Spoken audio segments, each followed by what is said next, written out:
2 মাসের মধ্যে চূড়ান্ত চুক্তিতে পৌঁছতে একটি রোডম্যাপ তৈরিতে সম্মত হয়েছে ইরান ও যুক্তরাষ্ট্র। একই সাথে লেবাননে যুদ্ধবন্ধে একটি আলাদা সেল গঠন করতেও রাজি হয়েছে তারা। পাশাপাশি হরমুজ প্রণালীতে নিরাপদ নৌ চলাচল এবং ইরানের উপর নিষেধাজ্ঞা শিথিলের উপর গুরুত্ব আরোপ বিষয়গুলোতেও অগ্রগতি হয়েছে। আলোচনা শেষে দুপক্ষই মন্তব্যই ছিল ইতিবাচক। অরিসুল ইসলামের রিপোর্টে বিস্তারিত। মধ্যপ্রাচ্যে উত্তেজনার অবসান ঘটাতে চূড়ান্ত চুক্তির লক্ষ্যে সুইজারল্যান্ডে আলোচনা শুরু করেছে যুক্তরাষ্ট্র ও ইরান। রবিবার সুইস শহর লুজার্নে অনুষ্ঠিত হয় প্রথম বৈঠক, যেখানে যুক্তরাষ্ট্রের প্রতিনিধিদের নেতৃত্ব দেন ভাইস প্রেসিডেন্ট জেডি ভ্যান্স ও ইরানের নেতৃত্বে ছিল স্পিকার মোহাম্মদ বাঘের গালিবাফ ও পররাষ্ট্রমন্ত্রী আব্বাস আরাকচি। এই বৈঠকের মধ্যস্থতা করছে পাকিস্তান। দুই পক্ষের এই আলোচনায় গুরুত্ব পেয়েছে হরমুজ প্রণালী দ্বন্দ্বের স্থায়ী অবসান, লেবাননে যুদ্ধবন্ধ এবং পারমাণবিক ইস্যুসহ আরও বেশ কয়েকটি বিষয়। আলোচনা শেষে দুই পক্ষের মন্তব্যই ছিল ইতিবাচক। এক বিবৃতিতে পাকিস্তান জানিয়েছে 60 দিনের মধ্যে চূড়ান্ত চুক্তি নিশ্চিত করার জন্য একটি রোডম্যাপ তৈরিতে সম্মত হয়েছে তেহরান ও ওয়াশিংটন। পাশাপাশি হরমুজ প্রণালী দিয়ে নিরাপদ জাহাজ চলাচল নিশ্চিতে কার্যকর ব্যবস্থা নেওয়ার বিষয়ে উদ্যোগ নেওয়া হয়েছে। এছাড়া লেবাননে যুদ্ধ বন্ধে একটি আলাদা সেল গঠন করতে যাচ্ছে তারা। সব মিলিয়ে প্রথম দিনের বৈঠকে অগ্রগতি হিসেবেই দেখছে পাকিস্তান। অগ্রগতির কথা বলেছেন ইরানের পররাষ্ট্রমন্ত্রী আব্বাস আরাকচিও। তিনি জানিয়েছেন, ইরানের তেল ও পেট্রোকেমিক্যাল রপ্তানিতে ছাড়, অবরোধ প্রত্যাহার, জব্দকৃত কিছু সম্পদ মুক্ত করা এবং দেশটির পুনর্গঠন ও উন্নয়নে বড় পরিকল্পনা নেয়ার বিষয়ে অগ্রগতি হয়েছে। বৈঠক শেষে সন্তোষ প্রকাশ করেছেন মার্কিন ভাইস প্রেসিডেন্ট জেডি ভ্যান্স। তিনি জানিয়েছেন, দুই দেশের সম্পর্ক ভালোর দিকেই এগোচ্ছে। সব মিলিয়ে যুদ্ধ বন্ধে কূটনৈতিক তৎপরতায় অগ্রগতি দেখা গেলেও চূড়ান্ত সমঝোতার আগে এখনও বেশ কিছু গুরুত্বপূর্ণ ইস্যুতে আলোচনা অব্যাহত থাকবে বলে জানিয়েছে পক্ষগুলো। অরিসুল ইসলাম, ৭১। লেবাননে হিজবুল্লাহকে সমর্থনের অভিযোগে ইরানকে হুঁশিয়ারি দিয়েছেন মার্কিন প্রেসিডেন্ট ডোনাল্ড ট্রাম্প। এর জবাবে ওয়াশিংটনকে সতর্ক থাকার বার্তা দিয়েছে তেহরান। একই সময় দক্ষিণ লেবানন থেকে সেনা প্রত্যাহারের কোনো পরিকল্পনা নেই বলে জানিয়েছে ইসরায়েল। ট্রাম্প প্রশাসনের কড়া অবস্থানের প্রতিক্রিয়ায় ইরান বলেছে, অঞ্চলকে আরও অস্থিতিশীল করতে পারে এমন যে কোনো পদক্ষেপ নেওয়ার আগে যুক্তরাষ্ট্রকে সতর্ক থাকতে হবে। এদিকে ইসরায়েলের প্রতিরক্ষামন্ত্রী ইসরায়েল কাজ জানিয়েছেন, দক্ষিণ লেবাননের নিরাপত্তা হুমকি মোকাবেলায় ইসরায়েলি বাহিনীর কর্মকাণ্ডের উপর কোনো ধরনের সীমাবদ্ধতা নেই এবং সেখান থেকে সেনা প্রত্যাহারেরও কোনো সম্ভাবনা নেই। একই সময়ে লেবাননের পশ্চিম বেকা উপত্যকা ও টায়ার অঞ্চলে ইসরায়েলি হামলায় অন্তত 7 জন নিহত হওয়ার খবর পাওয়া গেছে।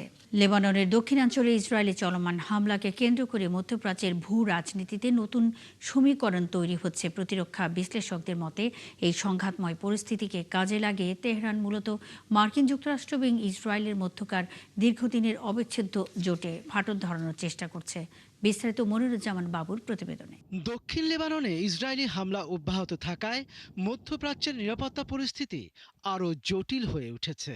আন্তর্জাতিক নিরাপত্তা বিশ্লেষকদের মতে, সংঘাতের এই প্রেক্ষাপটকে কৌশলগতভাবে ব্যবহার করছে ইরান। তাদের লক্ষ্য ওয়াশিংটন ও তেল আবিবের মধ্যে বিদ্যমান মতপার্থক্যকে আরও গভীর করা। বিশেষজ্ঞদের ধারণা, তেহরান লেবাননের পরিস্থিতিকে শুধু আঞ্চলিক সংকট হিসেবে দেখছে না, বরং এটিকে বৃহত্তর ভূ রাজনৈতিক লক্ষ্য অর্জনের একটি সুযোগ হিসেবে বিবেচনা করছে। ইরানের প্রধান উদ্দেশ্য হতে পারে যুক্তরাষ্ট্র ও ইসরায়েলের দীর্ঘদিনের সামরিক ও রাজনৈতিক জোটকে দুর্বল করা। বিশ্লেষকরা বলছেন, তেহরান প্রকাশ্যে দক্ষিণ লেবাননে ইসরায়েলি হামলা বন্ধের পক্ষে অবস্থান নিলেও তারা জানে যে বর্তমান পরিস্থিতিতে এমনটি সহজ নয়। কারণ নিজেদের নিরাপত্তার প্রতি হুমকি অনুভব করলে ইসরায়েল পাল্টা সামরিক প্রতিক্রিয়া জানাবে। অন্যদিকে যুক্তরাষ্ট্রের চলমান কূটনৈতিক উদ্যোগ এবং সম্ভাব্য যুদ্ধবিরতি প্রচেষ্টার কারণে ইসরায়েল সাময়িক সংযম দেখাতে পারে বলে ধারণা করা হচ্ছে। তবে নতুন কোনো হামলা বা উস্কানির মুখে তারা দ্রুত প্রতিরোধমূলক ব্যবস্থা নিতে পারে বলেও মনে করছেন পর্যবেক্ষকরা। বিশ্লেষকদের ধারণা, মধ্যপ্রাচ্যের চলমান এই সংকটকে যুক্তরাষ্ট্র ইসরায়েল সম্পর্কের উপর চাপ তৈরির একটি সুযোগ হিসেবে দেখছে ইরান। আর সেই লক্ষ্যেই লেবানন পরিস্থিতিকে কেন্দ্র করে নিজেদের কৌশল সাজাচ্ছে তেহরান। মনিরুজ্জামান বাবু, ৭১। নেটো ও ইউরোপীয় ইউনিয়নের সদস্য একটি দেশের কাছে প্রথমবারের মতো যুদ্ধজাহাজ রপ্তানি করল তুরস্ক। রোমানিয়ার সঙ্গে স্বাক্ষরিত চুক্তির মাধ্যমে এই মাইলফলক অর্জন করেছে দেশটি বলে জানিয়েছেন তুর্কি প্রেসিডেন্ট রিসেপ তাইয়েপ এরদোয়ান। ইস্তাম্বুলে আয়োজিত এক অনুষ্ঠানে রোমানিয়ান নৌবাহিনীর কাছে অফশোর পেট্রোল ভেসেল ক্যাম রোমান হস্তান্তর করা হয়। একই অনুষ্ঠানে তুর্কি নৌবাহিনীর জন্য নতুন কয়েকটি প্ল্যাটফর্মের কমিশনিংও সম্পন্ন করা হয়েছে। এরদোয়ান বলেন, তুরস্ক এরই মধ্যে বিশ্বের বিভিন্ন দেশের জন্য ১৪০টিরও বেশি নৌ প্ল্যাটফর্ম তৈরি করেছে। সামরিক জাহাজ নির্মাণ খাতে দেশটি বর্তমানে নিজেদের ইতিহাসের সবচেয়ে উৎপাদনশীল সময় পার করছে বলেও দাবি করেন তিনি আরও বলেন, বন্ধুপ্রতিম দেশগুলোর সঙ্গে প্রতিরক্ষা সক্ষমতা ভাগ করে নেওয়া তুরস্কের নীতির অংশ। তবে আঙ্কারার লক্ষ্য কোনো উত্তেজনা তৈরি করা নয়, বরং শান্তি ও স্থিতিশীলতা জোরদার করা। যুক্তরাজ্যের রাজধানী লন্ডনের পশ্চিমাঞ্চলে ভয়াবহ অগ্নিকাণ্ডে ৩ জনের মৃত্যু হয়েছে। শনিবার স্থানীয় সময় সন্ধ্যায় নিউজিল্যান্ড ওয়েতে একটি একতলা বাড়িতে আগুন লাগে। খবর পেয়ে দ্রুত ঘটনাস্থলে পৌঁছে উদ্ধার অভিযান শুরু করে দমকল বাহিনী। ঘটনাস্থলেই 2 জনের মৃত্যু হয়। পরে হাসপাতালে মারা যান আরও একজন। আগুন নিয়ন্ত্রণে আনতে প্রায় ১০০ দমকল কর্মী ও 15টি ফায়ার ইঞ্জিন কাজ করে। অগ্নিকাণ্ডের কারণ খতিয়ে দেখছে দমকল ও পুলিশ। ইউরোপ জুড়ে শুরু হয়েছে তীব্র তাপপ্রবাহ। কয়েকটি দেশে তাপমাত্রা 40 ডিগ্রি সেলসিয়াস ছাড়িয়ে যাওয়ার আশঙ্কা করছেন আবহাওয়াবিদরা। প্রচণ্ড গরমে বিপর্যস্ত হয়ে পড়েছে জনজীবন। পরিস্থিতির দ্রুত উন্নতির কোনো সম্ভাবনা দেখছে না আবহাওয়া বিভাগ, বরং আগামী কয়েকদিনে তাপমাত্রা আরও বাড়তে পারে বলে সতর্ক করা হয়েছে। শারমিন স্বপ্নার প্রতিবেদন। তীব্র তাপপ্রবাহে দুর্ভোগে পড়েছে ইউরোপের বিভিন্ন দেশের কোটি কোটি মানুষ। দিনের বেলায় ঘর থেকে বের হওয়া কঠিন হয়ে পড়েছে অনেক এলাকায়। সবচেয়ে উদ্বেগজনক পরিস্থিতি ফ্রান্সে। দেশটির ৩৫টি প্রশাসনিক এলাকায় জারি করা হয়েছে তাপপ্রবাহ সতর্কতা। আবহাওয়া বিভাগ জানিয়েছে, কিছু অঞ্চলে তাপমাত্রা ৩৯ থেকে ৪০ ডিগ্রি সেলসিয়াসে পৌঁছাতে পারে। প্রচণ্ড গরমে বয়স্ক, শিশু ও অসুস্থদের জন্য বিশেষ সতর্কতা জারি করেছে কর্তৃপক্ষ। যুক্তরাজ্যেও বাড়ছে তাপমাত্রা। আগামী সপ্তাহে পরিস্থিতি আরও খারাপ হতে পারে বলে পূর্বাভাস দিয়েছেন আবহাওয়াবিদরা। অন্যদিকে স্পেনে জারি করা হয়েছে লাল ও কমলা সতর্কতা। দেশটির আবহাওয়া দপ্তর জানিয়েছে, মঙ্গলবার কোনো কোনো অঞ্চলে তাপমাত্রা ৪৪ ডিগ্রি সেলসিয়াসে পৌঁছাতে পারে। তীব্র গরমের সঙ্গে দাবানলের ঝুঁকিও বাড়ছে বলে আশঙ্কা করা হচ্ছে। পর্তুগালের অবস্থাও ক্রমেই অবনতির দিকে। দেশটির আবহাওয়া বিভাগ জানিয়েছে, মঙ্গলবার ও বুধবার তাপমাত্রা ৪২ ডিগ্রি সেলসিয়াসের কাছাকাছি পৌঁছাতে পারে। অন্যদিকে জার্মানির বেশিরভাগ অঞ্চলই তীব্র গরমে নাজেহাল। কোথাও কোথাও তাপমাত্রা ছুঁয়েছে ৩৮ ডিগ্রি সেলসিয়াস। একই চিত্র ইতালিতেও। দেশটির বিভিন্ন অঞ্চলে তাপমাত্রা ৩৬ থেকে ৩৭ ডিগ্রি সেলসিয়াসের মধ্যে ঘোরাফেরা করছে। জলবায়ু পরিবর্তনের প্রভাবে ইউরোপে তাপপ্রবাহের তীব্রতা ও স্থায়িত্ব বাড়ছে বলে মনে করছেন বিশেষজ্ঞরা। আবহাওয়া বিভাগ বলছে, অন্তত আগামী কয়েকদিন স্বস্তির কোনো সম্ভাবনা নেই। শারমিন স্বপ্না, ৭১।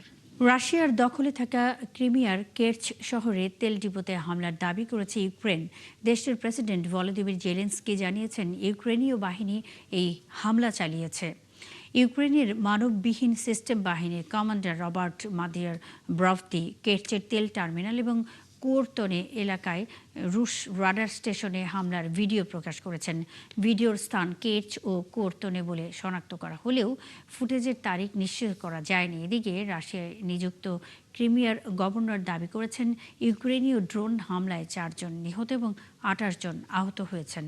সরকার বিরোধী টানা বিক্ষোভে উত্তাল বলিভিয়া। ৬ সপ্তাহের বেশি সময় ধরে চলা আন্দোলনের মুখে দেশজুড়ে ৯০ দিনের জরুরি অবস্থা জারি করেছেন প্রেসিডেন্ট রদ্রিগো পাজ।